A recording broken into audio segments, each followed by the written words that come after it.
하나님의 말씀 베드로전서 4장 11절입니다.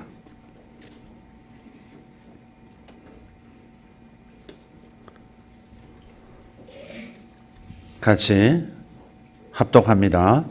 만일 누가 말하려면 하나님의 말씀을 하는 것 같이 하고 누가 봉사하려면 하나님이 공급하시는 힘으로 하는 것 같이 하라.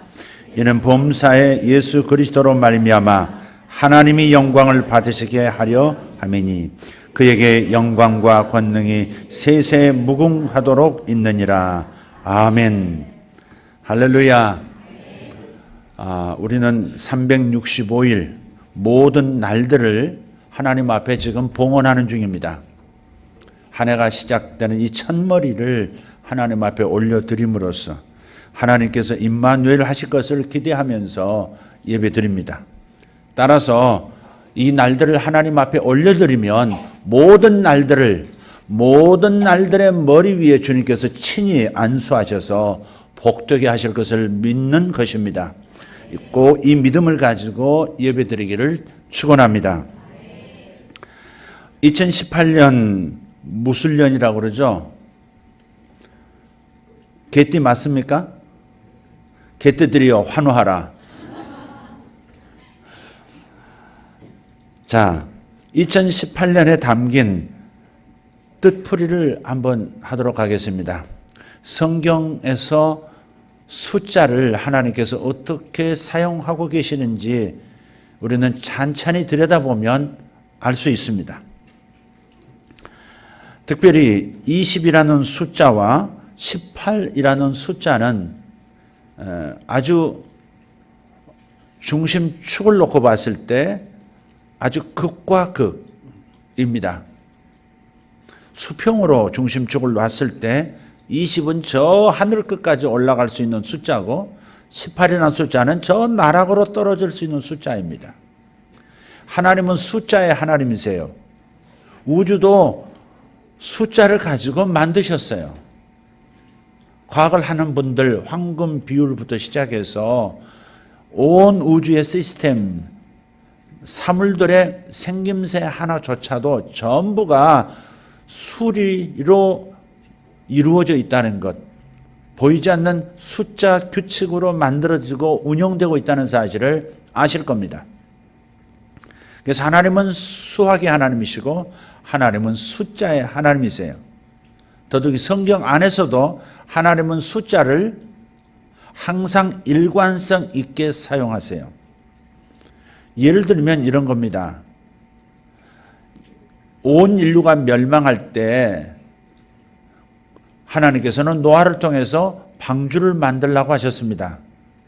어떤 모양으로 어떤 크기로 정확하게 설계도를 내려주시고 그대로 120년간 짓도록 만드셨어요. 근데 방주의 길이가 300규빗입니다.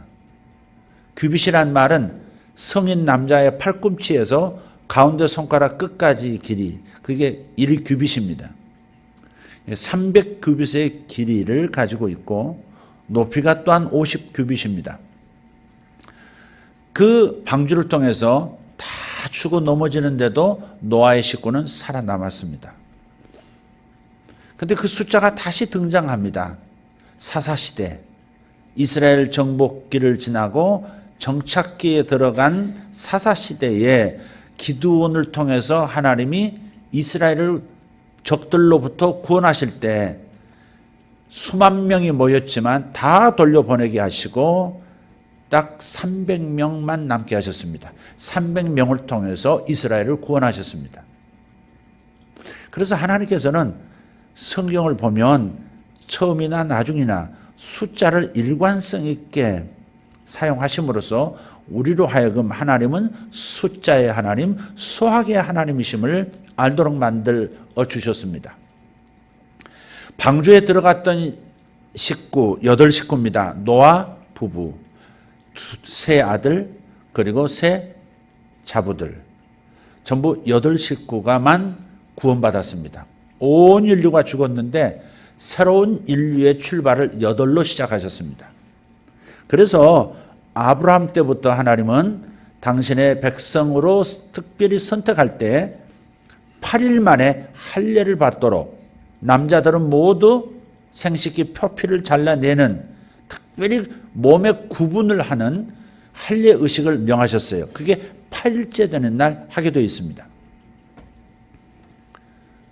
신약으로 넘어와서 베드로서에 보면 예수 믿고 하나님의 자녀로 거듭난 새 피조물들은 새로운 성품을 갖게 되는데 그 새로운 성품을 8부로 나열합니다.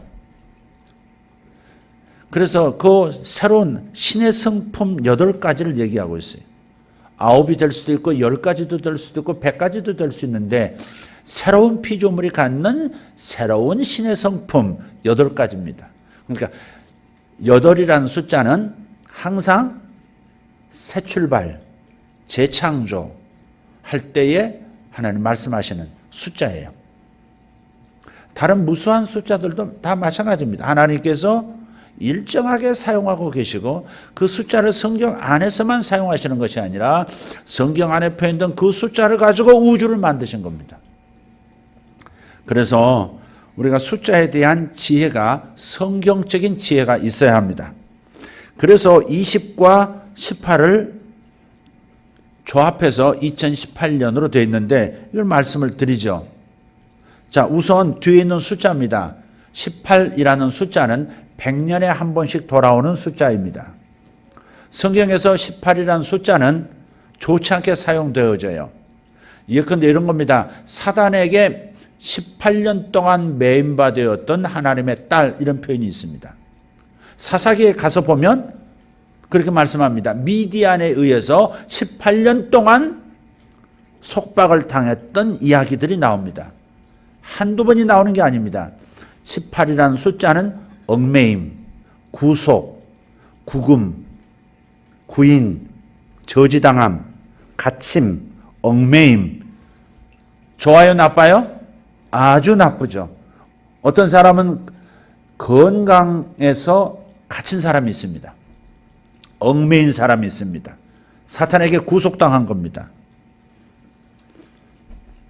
그래서 이런 억압적 상황, 그게 18로 나타난다. 그럼 앞에 있는 20이라는 숫자는 100년 동안 계속 반복될 겁니다. 이 20이라는 숫자는 구속이라는 뜻입니다. 뒤에 18도 구속이에요. 뒤에 있는 18은 어레스트, 아까 말한 체포당하다, 구금당하다, 갇히다, 얽매이다 그런 뜻이에요. 앞에 있는 구속은 리뎀프션, 값을 치르고 끄집어내 주었다. 값을 지불하고 자유케 만들어 주었다. 리뎀프션, 구속입니다. 한글 언표로는 똑같은 단어 같지만 한자 영어 단어 보면 전혀 다른 뜻입니다. 극과 극입니다. 아주 나락에 떨어져 잡혀있는 상태, 재정으로 잡혀있는 상태, 건강으로 잡혀있는 상태, 수많은 외로움으로 잡혀있는 상태, 여러 가지 고통으로 잡혀있는 상태, 사탄에게 시달리는 그 얽매임의 상태, 18이라는 숫자입니다.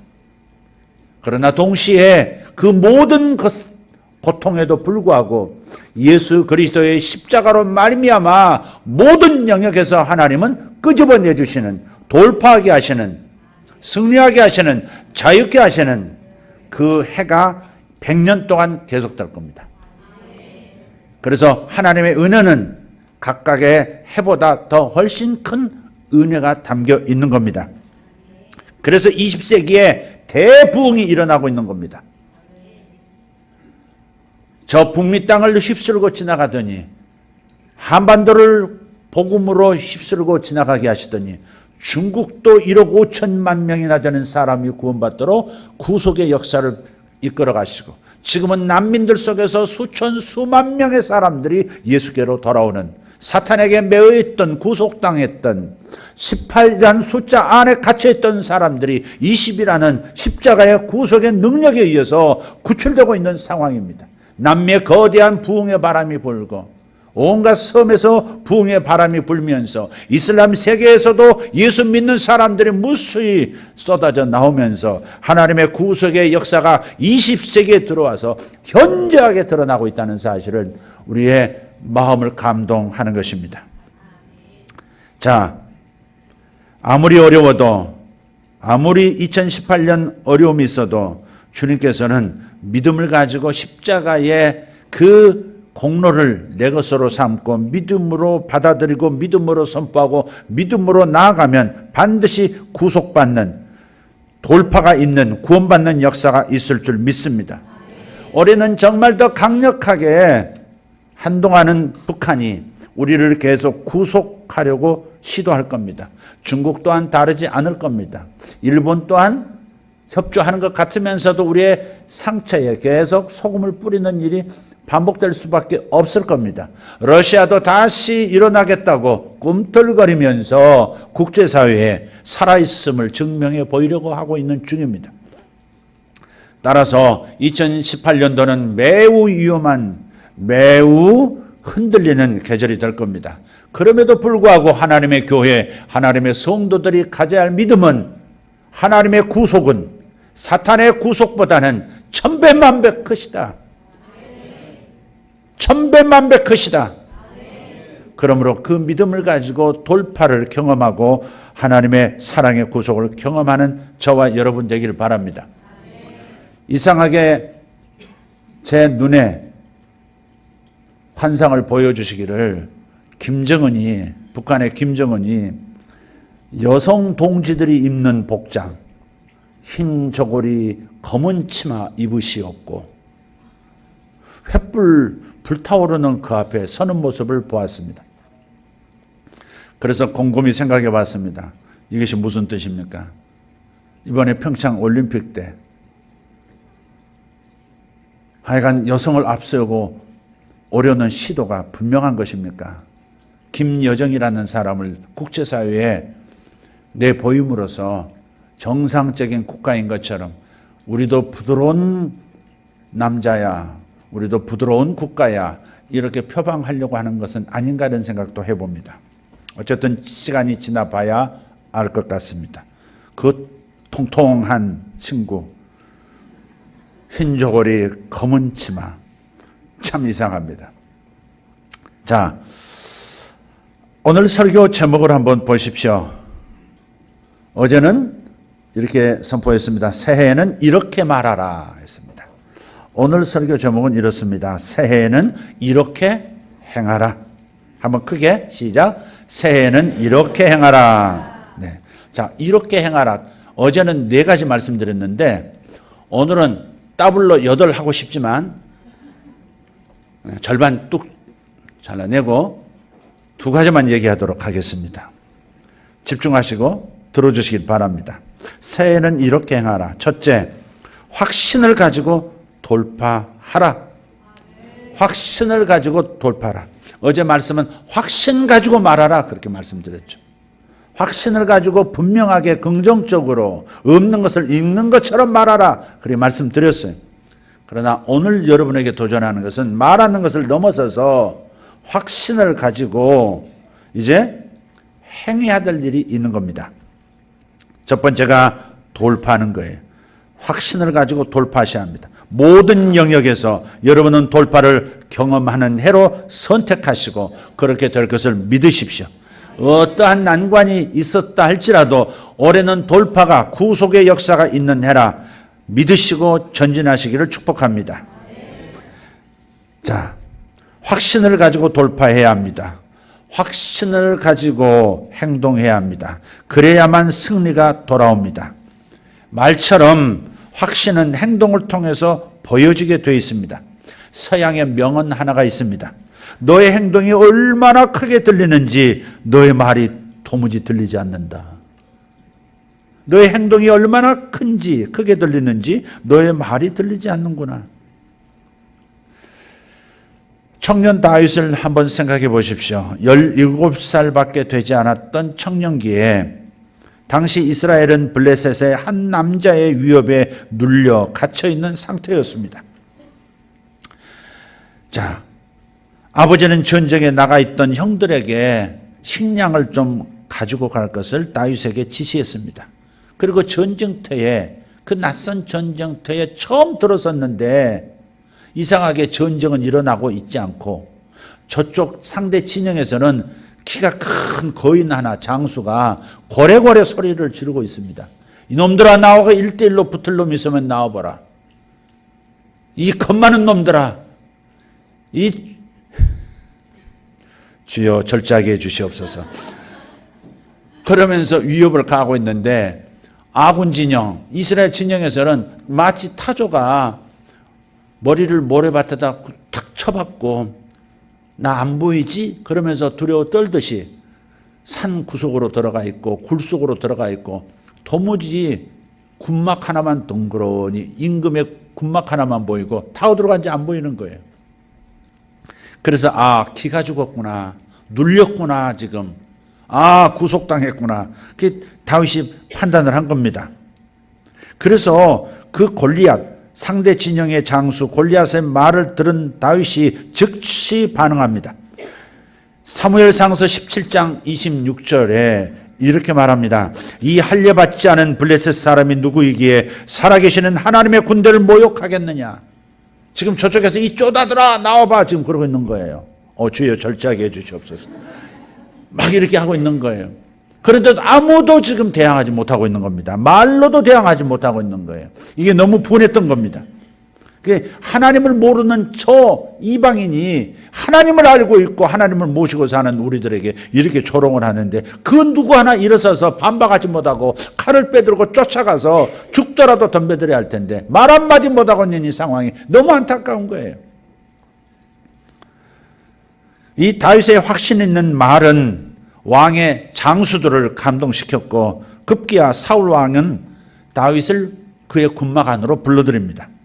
성경을 유심히 살펴보면 사울 왕이 다윗에게 먼저 말을 건네지 않고요, 오히려 호출당한 다윗이 왕에게 말하고 있는 점을 주목해 보십시오.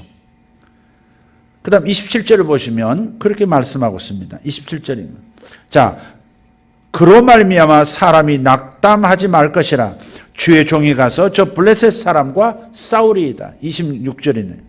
26절 말고 그 다음 바로 이어서 그로 말미암아 사람이 낙담하지 말 것이라 주의 종이 가서 저 블레셋 사람과 싸우겠습니다. 왕을 설득해 주고 있는 거예요. 이 32절에 보면 왕이 이렇게 말해야 되는 거잖아요. 평범한 이 낯선 청년, 어린 청년한테 일반적인 대화는 다음과 같이 말해야 정상적입니다. 너 누구니? 어디서 왔니? 너 왜 가보니? 너 부친 이름이 뭐냐? 왜 나를 보자고 했니? 이렇게 물어야 어른이, 왕이 아랫사람에게 말해야 되는 것이 정상적인 대화인데 왕은 가만히 있고 당황해하고 있고 이 어린 소년이, 처음 보는 낯선 소년이 이렇게 말하고 있는 거예요. 왕이시여, 낙담하실 필요가 없습니다. 제가 가서 싸우겠습니다. 장수들이 지금 꼬리를 감춘 채 지금 숨죽이고 있지만 제가 가서 하겠습니다. 왕을 위로하고 있는 겁니다. 자, 그래서 다윗은 이 싸움이 자신에게 속한 싸움이 아니라 이스라엘에게 속한 싸움이 아니라 하나님 대 블레셋이라는 것을 안 겁니다. 이거 하나님이 나서실 전쟁이다. 왜? 하나님을 못 오가고 있기 때문에 하나님께서 친히 나서실 수밖에 없는 전쟁을 지금 시작했다. 이런 확신이 있었기 때문에 말을 이어가는 겁니다. 34절, 35절에 그렇게 말합니다. 주의 종이 아버지의 양을 지킬 때 사자나 곰이 와서 양떼에게서 새끼를 물어가면 내가 따라가서 그것을 치고 그 입에서 새끼를 건져내었고 그것이 일어나 나를 해하고자 하면 내가 그 수염을 잡고 그것을 쳐 죽였나이다. 아주 3대 확신 있는 행동 강령이 나타납니다. 여기 말이 거창하죠, 조금. 자, 다윗은 확신 있게 말하는 것뿐만 아니라 확신 있게 행동을 합니다. 첫째, 사자나 곰을 따라갔습니다. 원래 목동이잖아요, 목동. 아버지의 양을 지금 관리하는 목동인데 가끔 야수들이 와서 양 새끼들을 물어가고 양을 덮쳐서 죽인다는 말이에요. 사자가 올 때도 곰이 있습니다. 그러면 물고 도망가면 그 따라갔다는 겁니다. 이것은 아주 적극적인 행동을 말하는 거죠. 2018년도 이것이 필요한 겁니다. 위축되지 말고 잡혀있지 말고 발목 잡혀있지 말고 행동해야 합니다. 확신을 행동화해야 합니다. 그러면 기적이 일어나는 겁니다. 다윗은 확신 있게 행동했습니다. 그래서 이 적극적인 행동, 사자나 곰을 두려워하는 것이 아니라 따라갔다, 쫓아갔다 그 말입니다. 절대 하나님 뜻인가 보다 하면서 수동적인 입장을 취하지 않았습니다. 그 대신에 하나님의 뜻을 분명하게 헤아리고 있는 겁니다. 하나님이 내게 맡겨주신 것은 절대 나는 놓치지 않을 거야. 하나님이 주신 선물은 절대 넘기지 않을 거야. 하나님 주신 축복은 반드시 내 삶에서 경험하고 말 거야. 반드시 쫓아가서 내 것으로 확인하고야 말 거야. 그런 결단이 있기를 축복합니다. 두 번째 다윗의 확신 있는 행동은 그 입에서 새끼를 건져내기까지 사자나 곰을 공격했다는 겁니다. 이것은 훨씬 더 높은 강도의 능동적인 행동이죠. 왜냐하면 아무리 쫓아간다 해도 얼마든지 멀리서 위험하니까, 두려우니까 구경꾼으로 남아 있을 수 있습니다. 그런데 다윗은 그렇게 하지 않습니다. 그에게는 목자의 마음이 있었기 때문에 그 양을 입에서 빼내기 위해서, 살려내기 위해서 사자나 곰을 쳤습니다. 세 번째, 그의 행동, 확신 있는 행동은 해하고자 할 경우에는 그 수염을 잡고 그것을 쳐 죽였습니다. 여러분, 수염 잡는다는 말이 그 가소롭게 들리지 않습니까? 사자의 수염을 잡고 어떻게 해본다고요? 그런데 고양이과 동물들은요, 수염을 건드리면요, 꼼짝을 못합니다. 과학자들이 실험을 했는데 고양이가 어떻게 고양이를 이렇게 좀 제재시키고 날렵한 민첩한 균형 감각을 이렇게 만드는 방법이 뭘까를 연구한 겁니다. 고양이는 어떻게 저렇게 아무리 높은 곳에서 떨어져도 반듯하게 이렇게 낙법을 써서 정확하게 안착을 하고, 하여간 어디서 어느 이동하든 간에 균형을 잃지 않는 그런 감각이 어디서 나오는 걸까? 근육에서 나오는 걸까? 꼬리가 균형을 잡아주는 걸까? 도대체 알 수가 없어서 실험을 했어요. 그래서 꼬리를 다리에다 붙여 묶어가지고 고양이를 높은 곳에 담벼락 위에다 올려보는 거예요. 근데 고양이는 아무렇지 않게 평소처럼 움직입니다. 또 귀를 이렇게 닫아봤어요. 그래도 아무렇지 않게 갑니다. 근데 나중에 이 수염에 이제 뭐가 아무리 밝혀지지 않으니까 저 몇 가닥 있는 수염이 뭐가 있지 않을까 해서 수염에다가 스카치 테이프를 붙였어요. 그리고 올려놨더니 고양이가 꼼짝을 못하는 겁니다. 사시나무 떨도 단 한 발자국도 움직이지를 못하는 거예요. 잔뜩 긴장한 채. 그러니까 이 수염이 은연중에 레이더 역할을 하는 겁니다. 그래서 수염이 반드시 이렇게 움직여야만 고양이는 이렇게 활동할 수가 있는 거예요. 사자의 수염을 잡았다? 그건 죽기로 작정한 사람들이 하는 것이라고 생각할 수 있지만 아닙니다. 수염을 잡고 쳤다, 그리고 빼냈다고 하는 것이야말로 굉장히 정확하게 뭔가를 파악하고, 현대 과학자도 아닌데 정확하게 동물의 습성을 알고 공격한 것이죠. 어찌됐든 왜 다윗이 이와 같이 과격한 행동을 취했을까? 왜 이런 행동을 취해야 하는지에 대한 내면의 확신이 있었기 때문에 그런 것이, 다윗 안에 있었던 그 내면의 확신은 어렸을 때부터 마음 안에서 계속 성장한 겁니다. 자화상이 건강한 거예요. 나는 곰도 쫓아갔던 사람이야. 나는 내 양을 아버지의 양을 지키기 위해서 사자하고도 싸워본 사람이야 하는 겉모양은 17세 막 동안을 벗어난 그 청년의 모습이지만, 소년집 갓 벗은 모습이지만 그 안에는 그 어떤 왕과 장수들보다 건강한 자화상이 있는 겁니다. 셀프 이미지. 하나님이 나와 함께 계셔. 나는 하나님이 임마누엘 하시기 때문에 그 어떤 것도 두렵지 않아. 어려서부터 경험한 것이에요. 어떤 상황을 만나도 나는 굴하지 않아. 합력해서 선을 이룰 것이기 때문에, 하나님께서 나를 사랑하시기 때문에 그 어떤 것도 나를 해할 수 없어. 나는 하나님의 사랑받는 아들이야 라고 하는 이런 자화상, 건강한 자화상이 있었던 것이죠. 그것을 계속 길러나갔기 때문에, 그래서 전쟁터에 처음 발을 디뎠어도 자기보다 2배, 3배 장대한 적의 장수조차도 두렵지가 않은 겁니다. 자신에게 결국은 양을 내놓고 도망갔던 사자나 곰의 수준으로 보이는 겁니다. 저놈은 치면 돼. 그런 수준으로 보는 거예요. 그래서 사무엘상서 17장 36절 37절을 보면 이렇게 선포합니다. 주의 종이 사자와 곰도 쳤은즉, 같이 읽을까요? 주의 종이 사자와 곰도 쳤은즉 살아계시는 하나님의 군대를 모욕한 이 할례받지 않은 블레셋 사람이리까. 스톱. 평문 읽듯이 하지 말고 유세차 지방 읽듯이 하지 말고 좀 드라마틱하게 한번 좀 읽어보시죠. 다윗이 되셔가지고 다윗의 심정으로 사자우를 한번 터뜨리듯이 한번 읽었으면 좋겠습니다. 시작. 주의 종이 사자와 곰도 쳤은즉 살아계시는 하나님의 군대를 모욕한 이 할례받지 않는 블레셋 사람이리까. 그가 그 짐승의 하나와 같이 되리이다. 또 다윗이 이르되 여호와께서 나를 사자의 발톱과 곰의 발톱에서 건져내셨은즉 나를 이 블레셋 사람의 손에서도 건져내시리이다. 할렐루야. 혼자만 손짓하고 있습니다. 사실상 다윗이 이 같은 내면의 확신을 가지고 있었던 것은 이스라엘 대 블레셋의 혈전이 아니라, 더군다나 다윗 대 블레셋의 싸움이 아니라 만군의 하나님 여호와 대 골리앗이라는 사실, 이것을 알고 있었기 때문이다. 누가 더 힘이 강한가요? 블레셋인가요? 전능하신 하나님이신가요? 하나님인가요? 인간인가요? 바로 그 때문에 다윗이 이렇게 확신 있는 말을 하고 확신 있는 행동을 하는 겁니다.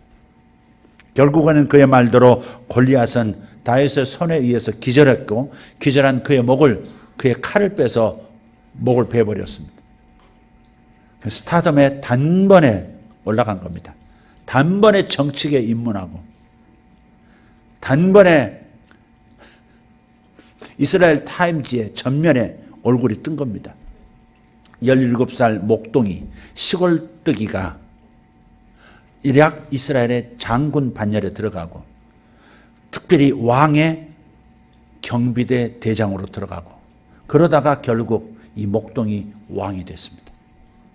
여러분, 확신 있게 말하고 확신 있는 행동을 하는 사람은 반드시 신분 상승도 이루어집니다. 고만고만 살지 맙시다. 지겹지 않습니까? 고만고만 살지 맙시다. 이제 좀 다르게 좀 살아봅시다. 다르게 살 수 있다고 확신하면 다른 말을 하기 시작할 것이고, 그 변화를 주변 사람들은 읽기 시작할 것이고, 확신 있는 행동을 하기 시작하면 다른 사람들의 길을 비켜줄 것이고, 오히려 내 뒤를 따라오기 시작할 것이고, 나의 길을 열어주기 시작할 겁니다. 그리고 하나님께서 이 모든 것을 역사하고 계신다는 사실을 확인하게 될 겁니다. 확신을 가지고 돌파하시기를 예수 이름으로 축복합니다. 제가 2가지 얘기하겠다 말씀드렸죠. 한 가지 더 남았으니까 얘기할까요? 중지할까요? 그 말씀 하나면 족합니다. 그런 분 계십니까? 전 이제 끝났습니다. 쇼부데스. 자, 2번째, 확신을 가지고 섬기십시오. 자, 따라합시다. 확신을 가지고 섬기라. 자, 이거 중요하죠. 얻는 것, 챙기는 것은 아주 빠른데, 희생하고 섬기는 것은 할 수 있는 한 더딘 발걸음. 인간의 존재의 이 가벼움이요. 섬기는 것은 그다지 그렇게도 어찌하든지 피해보려는 인간 실상, 이 모렴치를 어떻게 하면 좋습니까? 영국의 철학자 프란시스 베이컨이 이런 말을 합니다. 사람은 세 유형의 사람이 있다. 첫째, 거미형 인간. 거미는 자신의 생존만을 위해서 사는 곤충입니다. 별로 노력도 하지 않고 어둡고 습한 곳에 줄을 쳐놓고 그곳에 달려드는, 못 모르고 달려드는 곤충 잡아먹고 삽니다. 덫을 놓아서 다른 사람을 걸려들게 해서 자신의 이익을 챙기는 불안당들이 주변에 참 많습니다. 공동체에, 나라 공동체든 도시 공동체든 공동체에 제거되어야 할 해로운 악귀 같은 존재가 바로 거미형 인간입니다. 두 번째, 개미형 인간입니다. 개미는 열심히 살아가죠. 그리고 성실하게 일하는 곤충입니다. 하지만 개미는 결코 이웃을 위할 줄 모릅니다. 그저 자신과 자신의 가족밖에는 모릅니다. 주변은 돌아보지도 않고 자신밖에 모르는 이기적인 사람이 있습니다. 이런 사람은 있어도 그만 없어도 그만인 그림자 같은 존재입니다. 무해무익입니다. 해되는 것도 없고 이익되는 것도 없고. 세 번째, 기대되시죠? 꿀벌형 인간입니다. 거미에서 개미로, 개미에서 꿀벌로. 이 꿀벌은 이곳 저곳으로 분주히 다니면서 꿀을 채취해서 자기 자신도 먹고 꽃들에게는 열매를 맺게 하고 사람들에게도 맛있는 꿀을 제공하며 사는 곤충입니다. 제가 오늘 멀리서 안 보이시겠습니다만 새해 첫 예배에 의미 있는 넥타이를 한번 했습니다. 잘 안 보이시죠? 벌 보이십니까? 사실은 벌이 아니라 나비입니다. 벌이나 나비나 같습니다. 벌은 직선형이고 나비는 좀 자유로운 곤충이죠. 그러나 둘 다 꿀을 채취하되 나비는 자기 먹고 끝. 어때요? 벌은 정말 자기만을 위한, 자기 공동체만을 위하지 않습니다. 매우 이타적입니다. 자신을 비롯해서 주변에 좋은 영향과 유익을 주는 이타적인 사람이 있어요. 이런 사람은 공동체에 꼭 필요한 천사 같은 존재입니다. 무해유익입니다.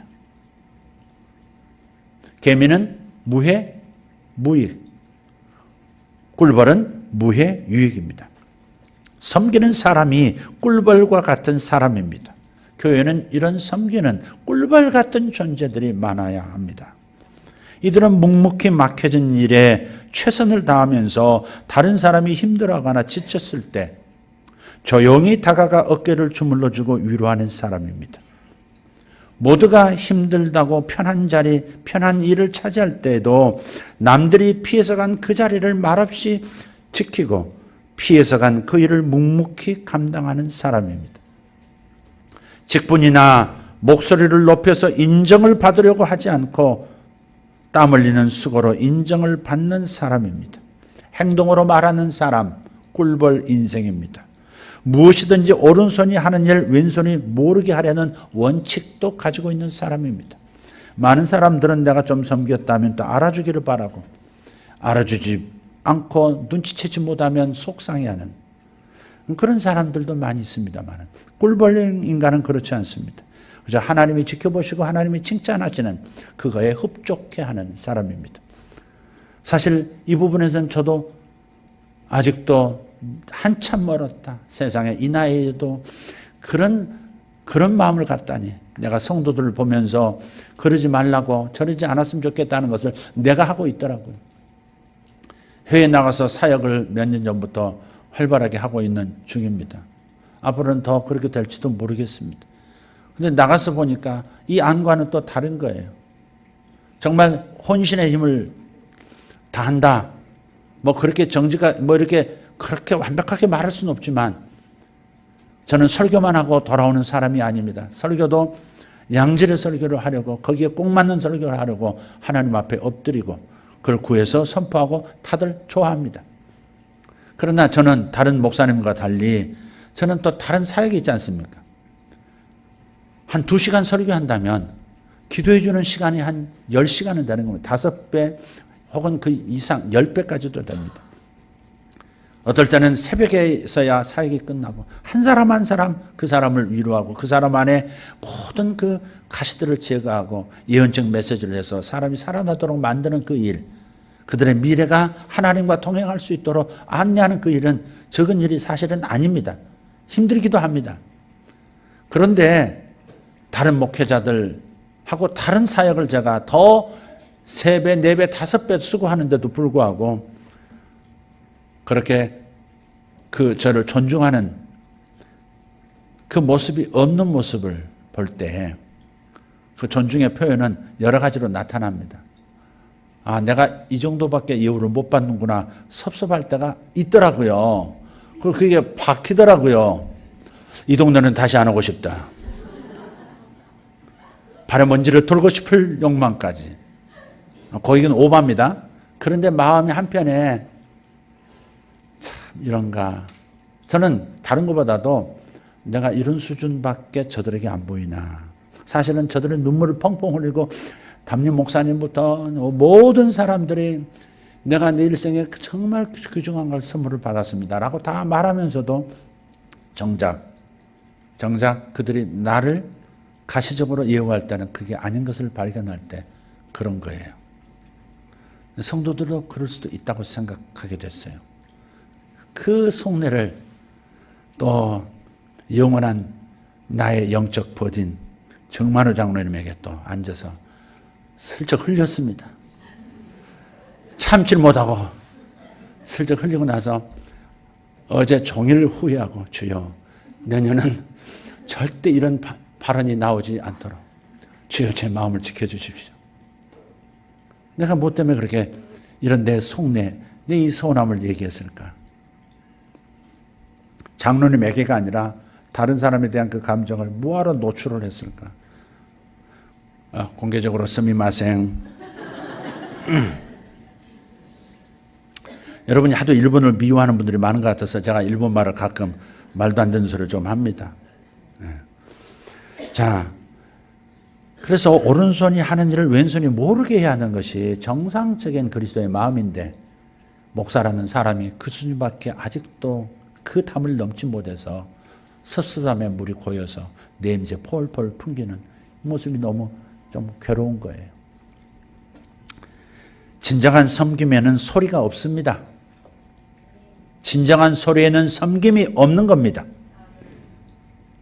이런 사람을 가리켜서 예수님을 닮은 성숙한 사람이라고 부르는 것입니다.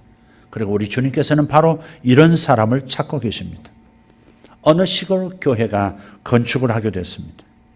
우리가 아는 대로 예전엔 마을에서 새로 집을 짓거나 하면 마을 사람들이 한 번씩 하루 정도 이렇게 일을 도와줍니다. 품앗이 한다 그러죠. 도와줘요. 그에 상응하는 물건을 해주는 풍습도 있었습니다. 교회가 새로 건축하니까 그 풍습대로 마을 사람들이 와서 하루씩 예수 믿지 않는 분들인데 동네 분들이 오셔서 하루씩 건축 일을 도와준 겁니다.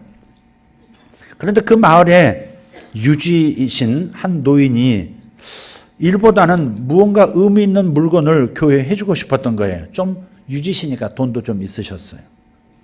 교회는 안 나가시지만. 그래서 그는 목사님을 찾아가서 내가 당신에게 이 교회에 무언가를 좀 해주고 싶은데 필요한 것이 뭐지 있어? 이렇게 물은 겁니다. 목사님이 커다란 종을 원한 거예요. 우리 학생 때에도 도심 한복하는 홍제동에서도 종 때렸거든요. 제가 종도 많이 울렸습니다. 새벽 종이 울린다 많이 울렸어요. 홍제동 인왕산에 쫙 불려 퍼졌습니다. 우리는 그걸 들으면서 예수 안 믿어도 새벽 4시가 됐구나 다 알았어요. 그 종이 필요하다는 것입니다. 이 고가인데도 불구하고 그 할아버지께서 그 유지께서 선뜻 종을 기증을 했어요. 그런데 참으로 신기한 것은 교회의 종을 기증하고서부터 교회에 눈꼽만치도 관심이 없던 그분에게 교회가 친근하게 느껴지기 시작한 겁니다. 무엇보다도 교회의 종소리가 새벽잠을 깨우는 그 종소리가 그렇게 좋을 수가 없는 거예요. 종소리를 들으면 알 수 없는 마음의 평안과 기쁨이 있고 가슴 뿌듯함이 있는 겁니다. 지금까지 자신이 한 일 중에 가장 좋은 일을 한 것 같은 자기 존재감을 느끼는. 그래서 새벽에도 종소리를 듣고 벌떡 일어나서 문을 열어놓고 그 소리를 들었고 오가는 길에도 교회에 들러서 한참 동안 딴 건 안 쳐다보고 십자가도 안 쳐다보고 종만 쳐다보면서 종끈을 어루만지다가 집으로 돌아오는 자신을 발견했습니다. 그러다가 급기야는 스스로 목사님을 찾아가서 예수 믿기로 결심하고 온 가족 다 교회로 인도하고 좋은 신자가 됐습니다. 할렐루야. 네, 바로 그런 거예요. 주님이 말씀하셨어요. 내 보물이 있는 그곳에는 내 마음도 있다. 내 돈이 심겨진 그곳에는 내 마음도 있다. 실제로 그런 겁니다. 투자가 있는 곳에 마음이 있습니다. 나는 주식에 별로 이렇게 감동 아무것도 없어요. 그러나 어떤 사람들은 하루 종일 그래프 보고 앉아 있습니다. 왜? 투자를 했거든요. 좀 나쁜 쪽이지만 이건 너무 심한 쪽이지만 어쨌든 그런 거예요. 보물이 있는 곳에 너의 마음도 있다. 사람은 자신이 심은 곳에 마음도 함께 심어놓게 되는 겁니다. 여러분 11조 안 하시던 분들 11조 시작하십시오. 1년에 딱 한 번 이날 지금 얘기합니다. 그냥 11조 안 하시던 분들 딱 해보세요. 정직한 11조 있잖아요. 보물을 하나님께 한번 주님의 교회에 한번 심어보세요. 그곳에 단지 물질만 심고 땀만 심고 노력만 심는 게 아니에요. 반드시 마음도 함께 심는 겁니다. 그래서 이 이야기의 유지처럼 그곳에 항상 마음이 다 있는 겁니다. 자신도 모르게 그곳에 마음이 이끌리게 되어 있습니다. 그곳에 마음도 심어 놓았기 때문에 그렇습니다. 이것이 바로 섬김의 복입니다. 이렇게 주님을 섬기고 교회를 섬기다 보면 그 섬김이 우리를 주님께로 인도하는 길이 되는 거예요. 그러니까 섬김이 복인 거예요. 섬김이 주님께로 더 뜨겁게 더 가까이 다가가게 만드는 복이 되는 거예요. 희생이 아닙니다. 복입니다. 섬기는 건 희생이 아닙니다. 복입니다. 물론 신앙적 논리로 보면 은혜를 받고 믿음이 있어야 섬길 수 있다지만 현실적으로 혹은 경험적으로 보면 섬기는 중에 믿음의 은혜를 경험하는 사람도 많습니다. 예를 들어서 이런 직분 좀 맡아서 섬기시죠. 1년. 그러면 두려워하는 분이 있어요. 내가 잘할 수 있을까? 내가 사람 앞에 어떻게 설 수 있을까? 내 뜻대로 사람이 움직여 줄까? 두려워하는 분이 있어요. 일을 하기 싫어서가 아니라 두려운 분들이 있어요. 그러나 두려워할 필요가 없어요. 하다 보면은 하나님이 믿음을 주시고 하나님이 함께 하시는 은혜를 경험하게 하시거든요. 그러니까 일단 시작하면 일이 시작되는 거예요. 바로 어제 한나성교회 회장 없이 총무만 뽑아졌더라고요. 명단 올라온 걸 보니까. 그래서 눈치를 좀 대략 챘습니다, 제가. 그래서 총무신 김수경 권사님이 앞에서 헌금위원으로 앉아 계시길래 제가 그랬습니다. 총무하지 마시고 회장으로 가시죠. 그런데 간밤에 고민을 하셨는지 회장을 하겠다고 선언을 하시고 오늘 아침도 아멘 해보겠습니다. 두려워할 것 없습니다. 하나님이 여러분을 성장시켜 주시고 하나님의 은혜를 주시고 섬김의 복을 주실 것입니다. 그러니까 손해가 아닙니다. 희생, 손해, 양보 아닙니다. 복입니다. 복은 쟁취하는 거예요. 아멘이 적습니다. 아직 설득이 안 된 것입니다. 좀 더 말하겠습니다. 성경은 이보다 훨씬 적극적으로 섬김의 복을 강조해 주고 있습니다. 아직 내용도 얘기 안 했는데 아멘부터 나옵니다. 히브리서 13장 2절. 히브리서 13장 2절. 한번 읽어보세요. 시작. 손님 대접하기를 잊지 말라. 이로써 부지 중에 천사들을 대접한 이들이 있었느니라. 할렐루야. 손님 대접하다가 하나님이 보내신 천사를 대접하는 경우도 있대요. 할렐루야. 또 마태복음 25장 40절. 복잡하니까 제가 읽겠습니다. 심지어 지극히 작은 자 하나에게 한 것이 곧 주님께 한 것이다. 이렇게 말씀도 하고 계세요. 작은 사람에게 섬겼는데 그게 주님이 받으셨대. 주님이 내가 빚을 졌구나 저놈에게. 내가 저 딸에게 내가 빚을 졌구나. 내가 기회를 봐서 저 딸에게 갚으리라. 사람에게 했는데 하나님이 예물로 받으신 거예요. 하나님이 빚진 자가 된 거예요. 얼마나 놀라운 말씀입니까? 정말 믿으시는 겁니까? 목사가 지금 설득하려고 별짓 다 한다고 생각하십니까? 하나님의 말씀으로 들리십니까? 답마저도 안 하면 어쩌자는 겁니까 지금? 한 구절 더 보겠습니다. 마태복음 10장 42절. 또 복잡합니다. 제가 요약해서 말씀드리겠습니다. 작은 자 중 하나에게 준 냉수 한 그릇에 대한 상도 하나님은 잊지 않으시겠다 말씀하신 거예요. 그러니 섬김이야말로 복을 부르는 나팔입니다.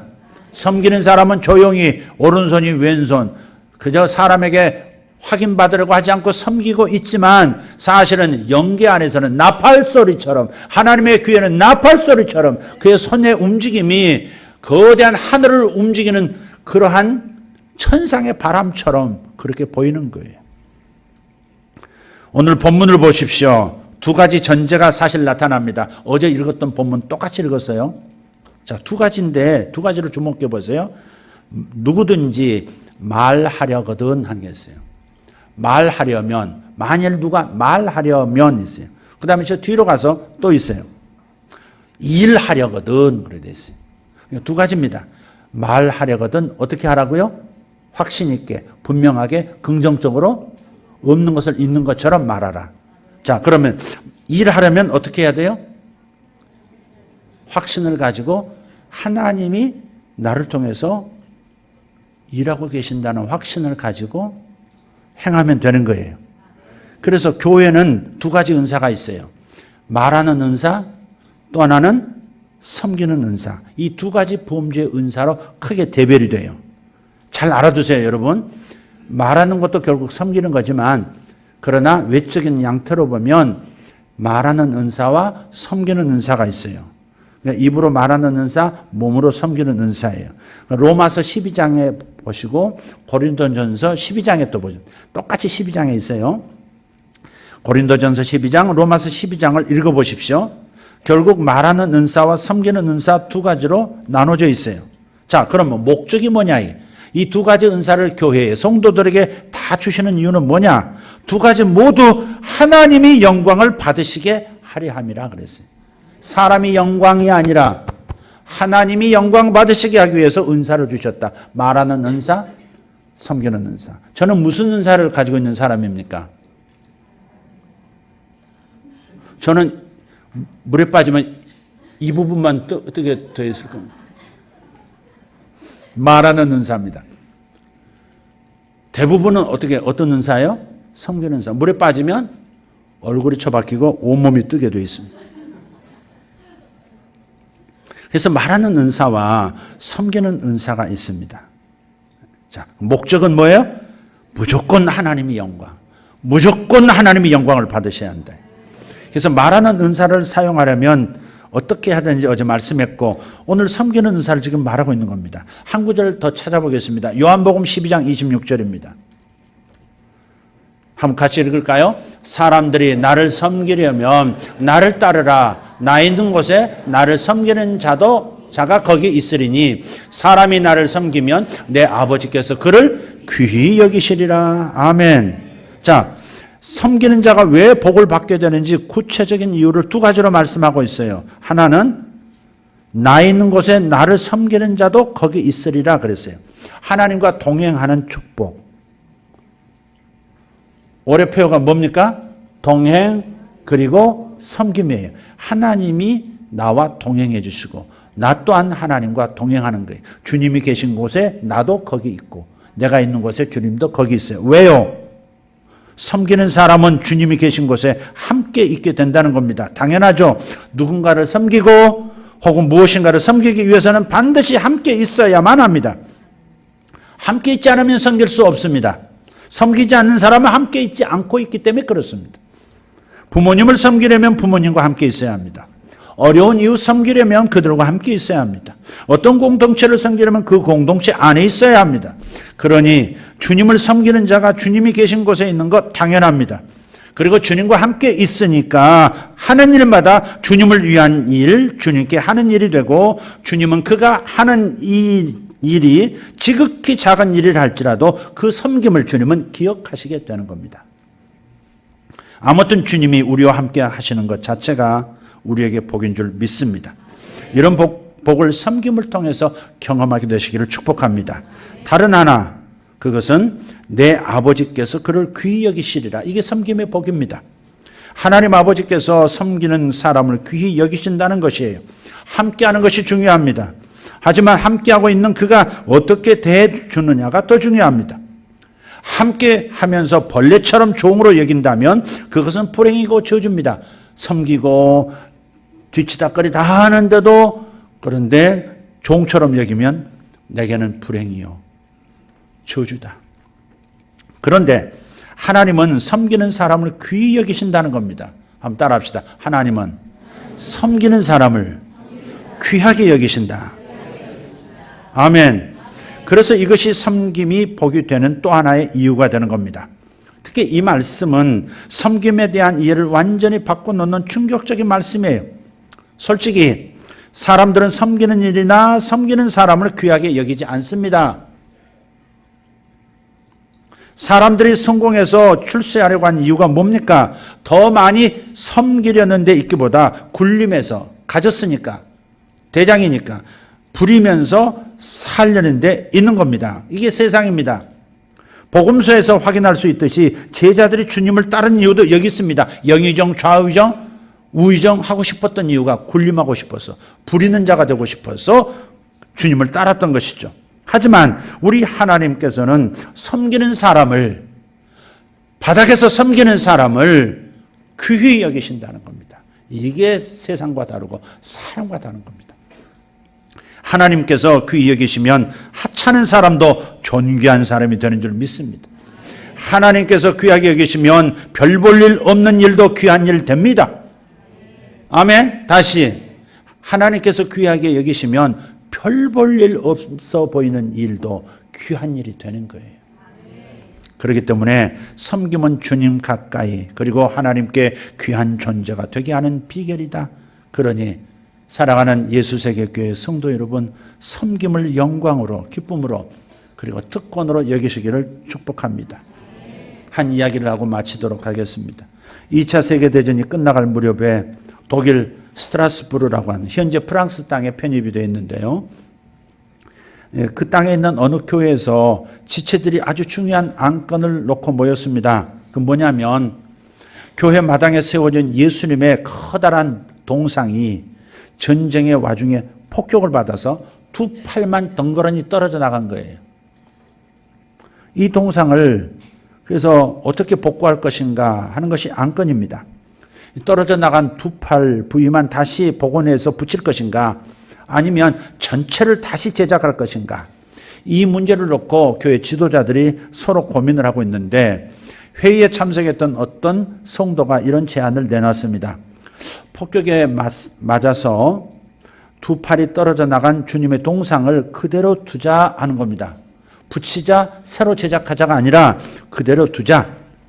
그 대신 그 동상 아래에다가 이런 팻말을 써놓자 제안을 했습니다. 내용은 이것입니다. 예수님은 당신의 손과 발을 필요로 하십니다. 주님의 손과 팔이 되어 주십시오. 참, 우리에게 큰 울림을 주는 이야기 아닙니까? 네. 큰 교회든 작은 교회든요, 지금 아우성입니다. 교회는 하나님을 섬기도록 부르시는 일이 매우 많습니다. 그런데 명예직, 집사라든지 권사라든지 안수집사라든지 장로가 된다든지 이런 명예직, 대우를 받을 수 있는, 저분은 장로님이시오, 저분은 안수집사님이시오, 저분은 권사님이시오, 이런 대우 직분은 받기 좋아하고 거절하지 않습니다. 은근히 기대하면서 기다리고 있습니다. 왜 내가 빠지느냐고 항변하기도 하고, 내가 빠졌다고 교회를 옮겨야 되겠다고 움직이는 사람들이 적지가 않습니다. 그런데 실제 섬기는 직책은 싫어합니다. 심지어 그런 말들을 쉽게 합니다. 교회 안 나올 거야. 나 그런 거 시키면 교회 안 나와. 억장이 무너지는 얘기입니다. 목사로서는 아무리 농으로 던지는 일이라도 교회들이 지금 아우성이래. 여성교 회장, 남성교 회장 안 하려고. 무슨 큰 희생을 한다고. 안 하려고. 근데 이렇게 얘기하는, 나 시키면 안 나옵니다. 나 안 나오는 걸 보려면 시키십시오. 그건 반컵 위협이죠, 이건. 그건 가슴을 후려 파는 겁니다. 저는 이걸 모렴치라고 얘기합니다. 이 새 첫날 너무 거친 언어이긴 하지만 하나님 앞에서 제가 선언하는 겁니다. 제가 그렇게 느낍니다. 만약 우리 교회에서 그런 일이 있다면 그 직분을 뭔가 작은 일에 주님께서 손과 발이 되어달라고, 손이 되어달라고, 팔이 되어달라고 요청하시는 주님의 음성을 그런 방식으로 외면을 할까? 못하면 못한다로 끝날 수도 있지만, 그러나 교회에 안 나올지 모른다. 이것은 하나님께서 그토록 은혜 주신 그 모든 것을 한순간에 아무것도 아닌 것으로 만들어버리는 겁니다. 교회 안 나올 거야. 축복, 명예, 영광은 구하지만 희생, 봉사는 거절하는 것. 이건 슬픕니다. 슬픈 이야기입니다. 교회 안 나온다? 거룩한 구원의 그 하나님의 교회를 겁박하는 겁니까? 그대는 교회를 나와주고 있는 겁니까? 그대는 교회를 여러분이 안 나올 사람인데 나와주고 있는 겁니까? 그런데 왜 그런 상황에서 그런 말을 하는 겁니까?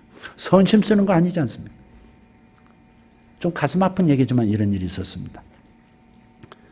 사모님이 우리 집안 어른 돌아가셨을 때 안 오셨다, 장례식당에. 그 때문에 나는 교회 나갈 거다를 1년 전부터 얘기한. 우리는 빠지지 않으려고 노력하죠.